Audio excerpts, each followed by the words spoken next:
La Jornada Zacatecas TV, un espacio de libertad.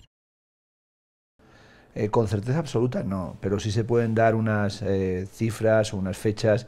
tentativas en las que yo he venido a subrayar que por un lado sería la caída del muro de Berlín, por otro lado sería la caída de las Torres Gemelas. Yo tengo la impresión de que si no queremos introducir una escala demasiado dilatada, sería bueno pensar que el arte contemporáneo está entre el posmodernismo, entre la época posmoderna, y el fenómeno de la globalización y también la crisis económica y de los mercados financieros a los que hemos asistido desde el año 2008 y cómo esos fenómenos económicos, políticos, sociales, arquitectónicos, incluso del terrorismo vírico, del terrorismo global, han venido a marcar también la agenda de las artes plásticas.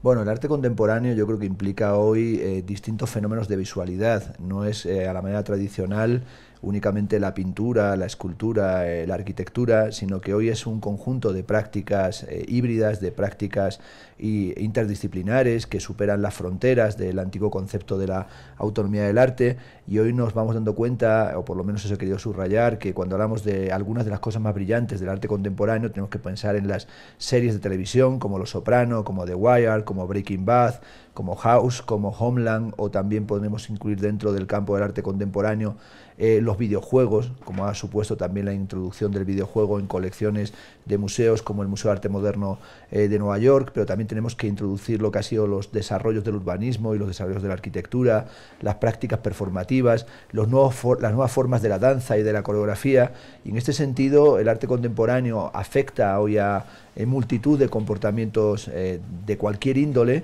y hay que tener una mentalidad abierta y una mentalidad que no sea utilizar viejas categorías, sino tratar de pensar a la altura de los retos de nuestro tiempo, en el que no hay verdades absolutas, ni hay una metafísica, ni una teoría global, ni una forma completa del conocimiento, pero sin embargo es un momento de agitación y de propuestas que vienen a modificar el modo en el que comprendíamos el discurso histórico. Por tanto, yo creo que es un momento realmente vital, eufórico, en el que si por un lado tenemos razones para estar deprimidos y para apuntarnos a una lógica del pesimismo, por otra parte también creo que hay una enorme capacidad, un gran talento, muchísima creatividad,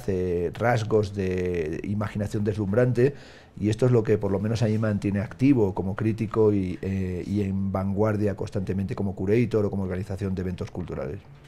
Bueno, no se puede establecer algo así como una balanza de la justicia donde al colocar en los platillos supiéramos qué es lo bueno, lo malo, lo virtuoso, lo pecaminoso, lo verdadero y lo falso, sino que en cierta medida tenemos que valorar qué es lo que produce acontecimientos y qué es lo que ralentiza nuestra vida. Yo creo que hay que adoptar una perspectiva que he defendido durante todo el curso, que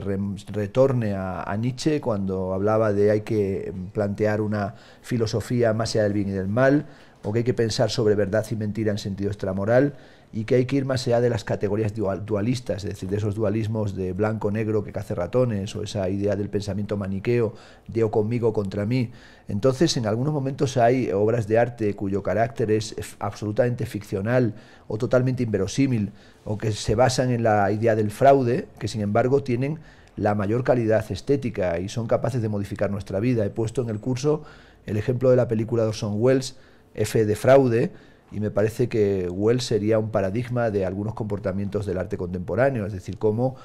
se puede crear a partir de la Guerra de los Mundos o a partir de su concepto de radio y de cine y también sus incursiones en el ámbito de lo que sería ya la ideología visual contemporánea hacia el ámbito de la televisión, formatos que nos hablan de cómo la ficción modifica la realidad. Entonces yo no soy un combatiente contra la mentira, sino que creo que a veces cuando uno comprende que el mundo verdadero se ha convertido en una fábula, hay que ser capaz de encontrar fuerzas creativas y fuerzas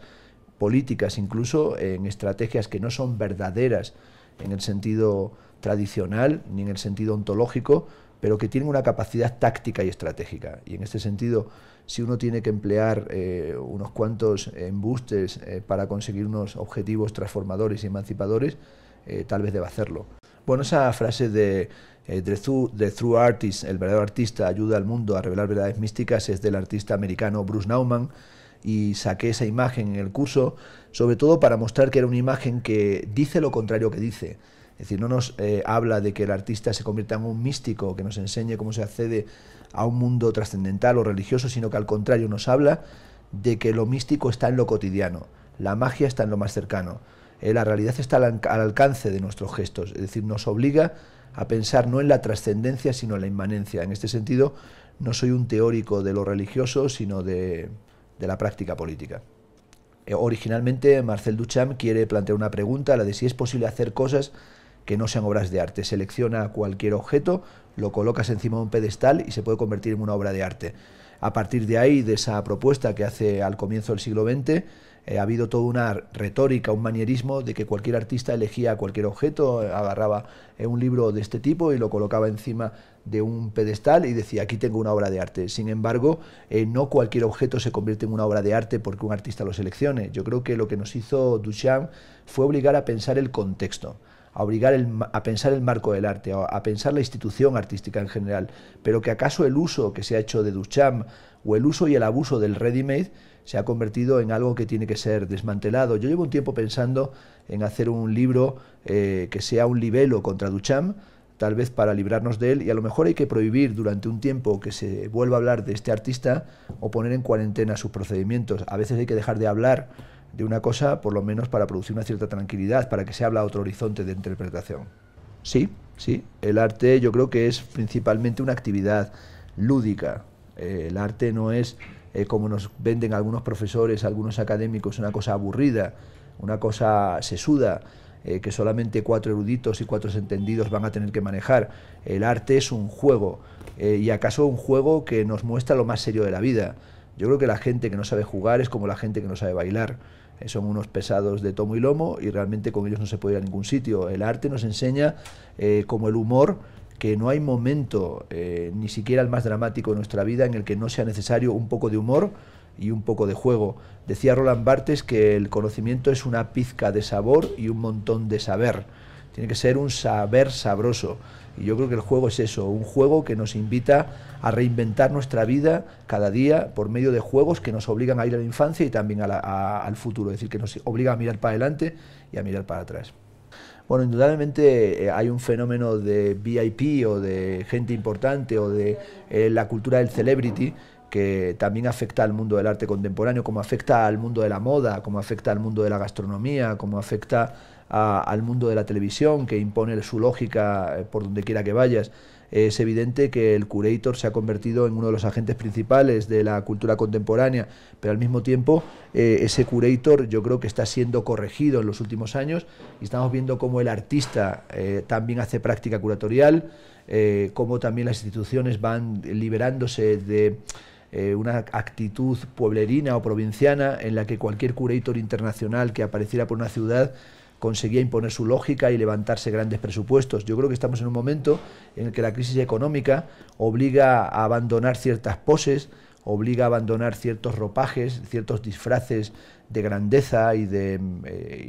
digamos, de pose o de postureo en beneficio de prácticas materialistas y de prácticas más comprometidas que busquen una construcción de sociedad, una construcción de una comunidad en las que el arte no sea solamente un barniz que te das o un oropel con el que caminas.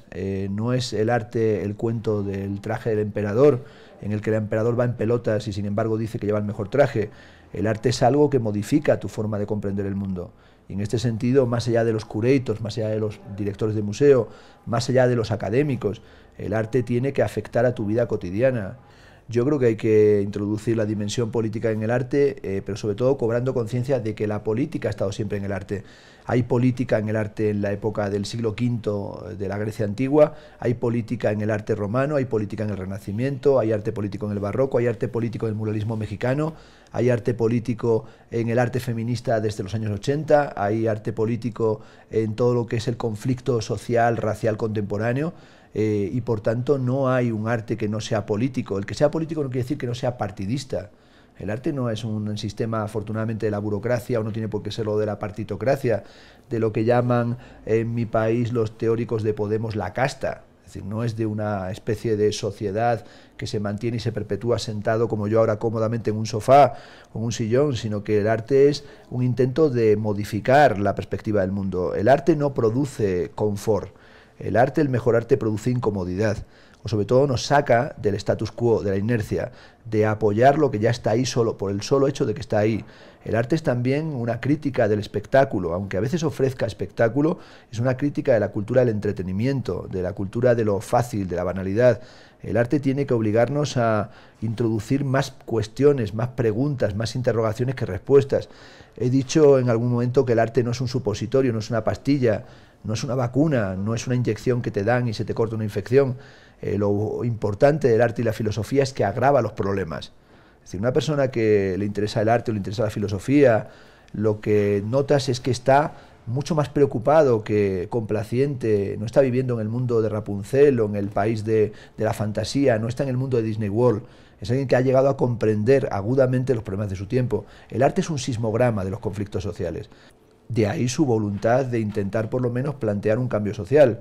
Y ese cambio social no lo plantea solo el arte, insisto, del siglo XXI. El arte surge como disciplina autónoma en el siglo XVIII con los ilustrados, con Diderot, con D'Alembert, con Rousseau, con Voltaire. Y esos mismos señores que nos enseñaron el poder del contrato social y la necesidad de luchar contra el antiguo régimen, contra el absolutismo político, los filósofos que permitieron el ascenso de la burguesía y también la crítica del pensamiento supersticioso, los que defendieron el pensamiento racional, los que crearon la ilustración y la enciclopedia, son los que crearon el concepto moderno de arte. Y yo creo que hoy, que estamos en una época sustancialmente analfabeta y en una época radicalmente amnésica, en la que ignorancia campa por doquier, donde los frikis llevan el mando de las operaciones, yo creo que el arte tiene todavía la necesidad de revelar la indignidad política del mundo administrado burocráticamente. Es decir, la misión del arte hoy es ser cada vez más intransigente, ser cada vez más indisciplinado, negarse a aceptar ese estatus que algunos buscan en el arte de ser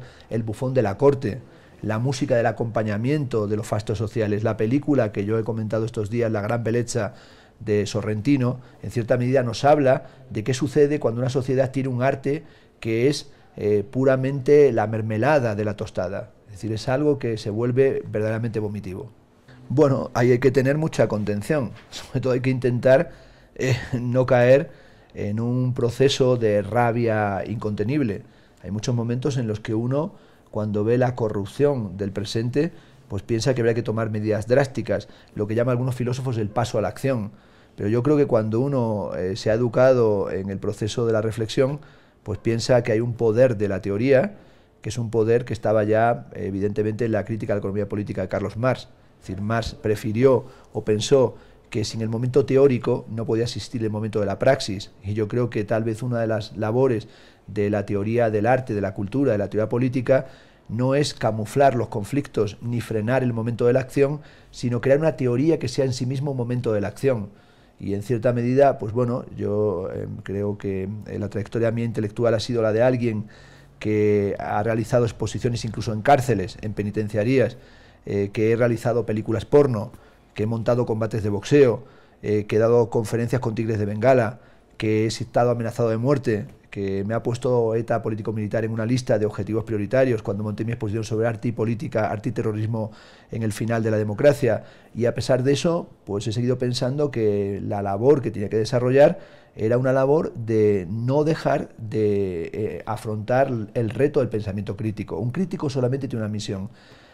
decir lo que piensa. El momento en el que cambia de idea, lo camufla todo, suelta una mentira para complacer a su auditorio o para medrar en la escalera social, se convierte en un indeseable. Y como yo tengo todavía familia que me aprecia y amigos con los que quiero tomarme una copa, pues intento decir lo que pienso. Que a veces hay gente que lo toma mal, pues que se aguanten. Que a veces hay gente que le parece que los juicios son muy duros, muy crudos, pues evidentemente no estamos para florituras, no estamos para que venga Heidi o Marco buscando a su mamá. Es decir, no estamos en un cuento de hadas, no estamos en una cancioncilla de Navidad, estamos en un momento en el que se necesita un procedimiento crudo, un procedimiento riguroso, que no sea sesudo ni aburrido, sino que, como he dicho antes, tenga también un carácter de complicidad y un carácter de empatía, y sea capaz de hacernos a veces incluso reír, porque evidentemente la gente que no es capaz de reír tampoco será capaz de liberar de nuestro llanto. Yo tengo mucho miedo de los profetas y de los que vienen únicamente con un discurso cerrado y no transmiten desazón, o que no tienen un carácter paradójico sus afirmaciones. Yo de cada hora que hablo creo que monto más paradojas casi qué horas tiene el reloj. Por tanto, mi forma de pensamiento es deliberadamente caótica. No tengo ninguna receta, ningún método, no tengo ninguna utopía que prometer a nadie. Tengo únicamente una misión, que es mostrar los síntomas complicados y a veces putrefactos de nuestro tiempo, para llamar a una toma de conciencia. Es lo mismo que entiendo que tiene que hacer cualquier periodista, cualquier persona que reflexiona en este tiempo, que tiene que mostrar qué es lo que está pasando. Y sobre todo cuando lo que está pasando se cuenta con tantas tergiversaciones, con tanta impostura, con tanta indignidad. Y eso es lo que a mí me ha llevado pues a ir cada vez viendo que el vínculo entre arte, economía, transformaciones políticas, dinámicas sociales es más importante. Y sobre todo ir evitando, a medida que me hago más viejo y decadente, pues acomodarme a la decadencia que la propia edad requiere. Si podría estar a lo mejor ya en un momento pensando únicamente en ir a jugar al golf, que no sé jugar, o ir a jugar al pádel, que tampoco sé jugar, o reunirme con 4 amigotes a fumarme puros, que tampoco me gustan los puros. Pero como tengo vicios un poco raros, pues persevero en mi perversidad. Si yo tengo una misión, que es la de todo intelectual, ser un completo perverso. No ofrecer la versión ortodoxa, sino una versión lateral, oblicua, que lleva hacia otro sitio. Y eso es lo que he titulado El arte contemporáneo no invita a la lógica, no invita a la lógica matemática, no invita al procedimiento algorítmico, no invita a aceptar unas verdades como si estuvieras en la iglesia con una religión, no invita a votar el voto cautivo de un partido político que te obliga a votar manu militar y siempre lo mismo, sino que te obliga a pensar por ti mismo, a que tomes decisiones, a que te posiciones dentro del campo del magma de la creación contemporánea. En este sentido, no hay, creo, actividad más apasionante. Es una actividad frenética, en muchos momentos delirante, pero que desde hace más de 30 años que estoy en esto, no me ha dejado de parecer divertida. El día que descubra que hay algo más divertido, seguramente me dedicaré a eso. Pero de momento he encontrado tal cantidad de cosas raras, de amigos, de gente extraña, que sigo encontrando que es mejor estar en el mundo del arte que en el mundo del derecho canónico, o del procedimiento jurídico civil, o en las notarías, o en, qué sé yo, o en la farmacia. Como esto no tiene remedio, cuando te gustan estas cosas no hay cura posible, no hay antibiótico que te salve, pues sigo aquí porque al final creo que con el tiempo hasta seré un espécimen de laboratorio. La Jornada Zacatecas TV, un espacio de libertad.